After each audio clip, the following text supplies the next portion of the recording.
Est-ce absolument nécessaire de suivre une formation pour lancer son podcast? Avec tout ce qui se trouve sur le web, non, mais il y a quand même de nombreux avantages.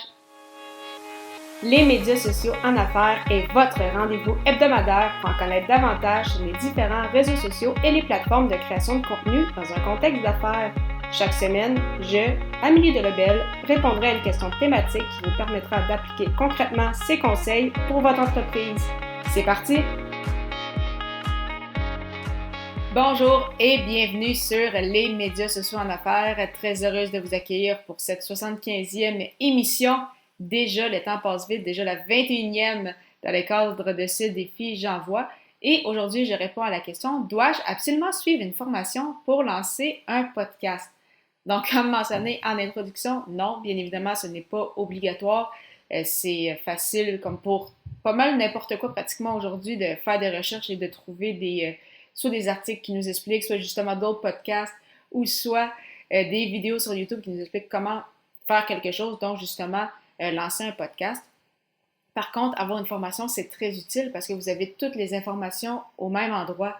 Donc, vous n'avez pas des heures de recherche à perdre, à vous dire « OK, bon, mais je sais comment faire telle action, mais je ne sais pas comment faire telle affaire, donc je vais essayer de retrouver. » Et donc, c'est énormément de temps que vous sauvez puisque justement, cette formation-là a vraiment toutes les informations dont vous avez besoin pour lancer un podcast.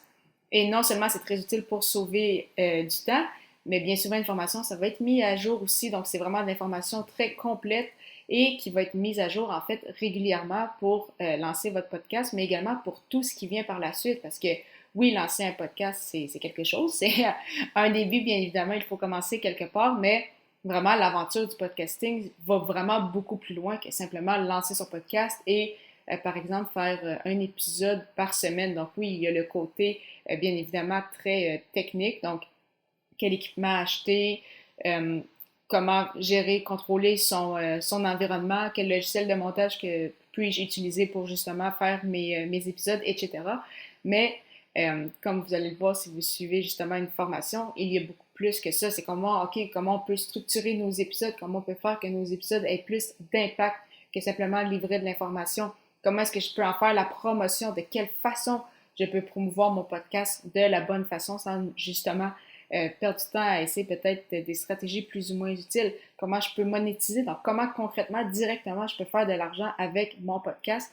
Donc, ce sont tous des éléments qui vous permettent une formation complète, qui va vous offrir tout ça au sein du même endroit. Donc, vous pouvez avancer à votre rythme. Donc, vraiment y aller, c'est ça, pas un petit pas à la fois. Donc, bien évidemment, au départ, vraiment lancer votre podcast, par la suite devenir à l'aise avec votre équipement, commencer à bâtir vos premiers épisodes. Et une fois que c'est ça, que la structure est bien mise en place, là, par la suite, on peut penser à aller plus loin. Et là, c'est justement là qu'on va essayer différentes techniques, dont la vente par infusion. Et bien évidemment qu'on va tenter de monétiser son podcast. Mais vraiment, c'est ça qu'une formation, en fait, une bonne formation va vous permettre de faire. Donc, vraiment vous accompagner sur le long terme et justement, comme elle se met à jour, si jamais il y a des éléments qui changent en cours de route ou des modifications ou autres, vraiment, vous allez être au courant de tout ça. Et pourquoi, en fait, je vous en parle, c'est justement, c'est comme vous le savez, c'est grâce justement à la formation de l'Académie du podcast construite par Marco Bernard que j'ai lancé mes deux podcasts, donc celui-ci, les médias sociaux en affaires, mais également Athlète Entrepreneur qui était justement mon premier podcast lancé en janvier 2019. C'est vraiment la formation la plus complète que j'ai vue dans la francophonie avec près de 40 heures de contenu. Donc vraiment, on voit énormément d'éléments. Donc, si vous souhaitez lancer un podcast ou peut-être que vous avez déjà lancé votre podcast mais que vous n'avez pas le succès souhaité, je vous recommande vivement de jeter un coup d'œil au amiedelebel.com/lancer son podcast, lancer ER. Au plaisir de vous retrouver à l'émission 76 alors que je répondrai à la question « Combien ça coûte créer du contenu ?» Ne manquez pas ça!